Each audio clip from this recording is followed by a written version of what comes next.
इकसत्तान के एक छोटे से गांव के किनारे, जहां पकी सड़कें नहीं पहुंचतीं, जहां सुबह की अजान के साथ मुर्गे बांग देते हैं और रात को सिर्फ जुगनू रोशनी करते हैं, वहां टूटी हुई दीवारों वाला एक पुराना घर था जिसके पलस्तर पर वक्त के निशान थे।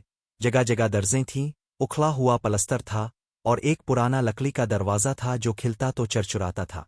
इस घर में 80 साल के चाचा रहमत रहते थे। सफ़ेद दाढ़ी, झुर्रियों भरा चेहरा, पुराना शलवार कमीज और आंखों में वो गहराई जो सिर्फ इस इंसान को होती है जिसने बहुत कुछ देखा हो और बहुत कुछ खामोशी से सहा हो। चाचा रहमत के 3 बेटे थे, तीनों शहर में थे, तीनों के अपने घर थे, अपनी नौकरियां थीं, अपनी मसरूफियतें थीं, और तीनों के घरों में चाचा रहमत के लिए कोई कमरा नहीं था, ना वक्त था, ना वो गर्म जगह जहां बाप बैठ सके और बेटा पास हो।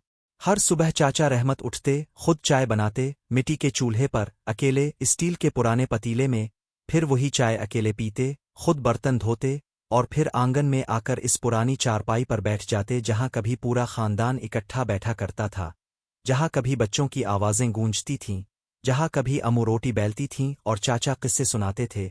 अब वहां सिर्फ चाचा थे और सूरज था और खामोशी थी। ढलते ही चाचा रहमत एक काम करते जो गांव वालों को समझ नहीं आता था। वो चारपाई के पाए के पास जमीन में झुकते और एक पुतली लकड़ी की सलाख से मिट्टी में एक लकीर खींचते, बस एक लकीर, और फिर उठकर अंदर चले जाते। कोई नहीं जानता था ये लकीरें किया हैं, ये गिनती केस की है, जब तक इमरान नहीं आया। इमरान 9 साल का था, गांव का बुच्चा, जिसका बाप शहर में था और माँ दिन भर खेतों में काम करती थी। स्कूल के बाद घर जाने को दिल नहीं चाहता था क्योंकि घर में कोई नहीं होता था, इसलिए वो चुपचाप चाचा रहमत के आंगन में आ जाता और चारपाई के नीचे बैठकर होमवर्क करने लगता। चाचा ने कभी नहीं पूछा क्यों आए, कभी वापस नहीं भेजा, बस अंदर जाते, गुड़ की एक डली लाते और चुपचाप रख देते। एक शाम इमरान ने हिम्मत करके पूछा, चाचा ये लकीरें क्यों खींचते हो रोज?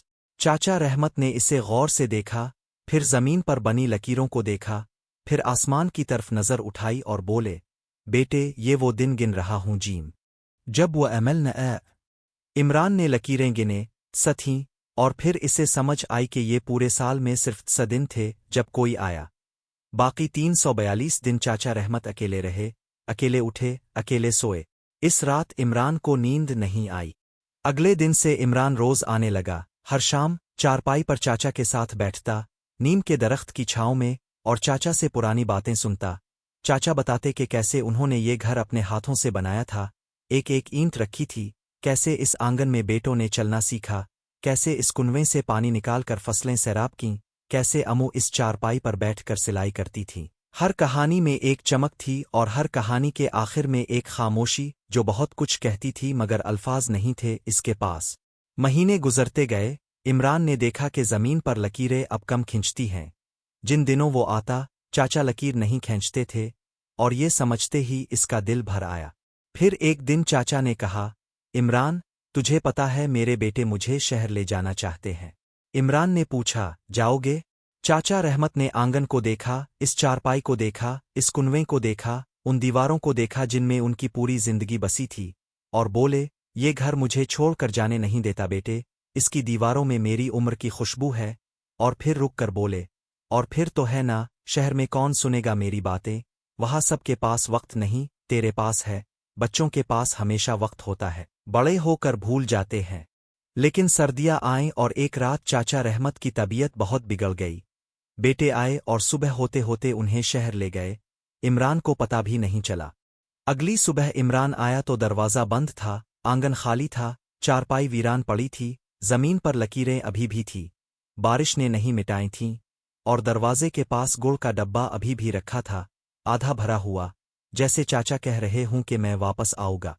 इमरान वहीं बैठ गया, इसी चारपाई पर, अकेले, और पहली बार इसे समझ आई कि तन्हाई क्या होती है, कि जब आवाज लगाओ और जवाब ना आए, कि जब गुड़ की डली हो लेकिन रखने वाला ना हो, कि जब चारपाई हो लेकिन बैठने वाला ना हो। 4 महीने बाद चाचा रहमत वापस आए। बेटों के घर में दिल नहीं लगा, शहर की दीवारें उन्हें घुटन देती थी।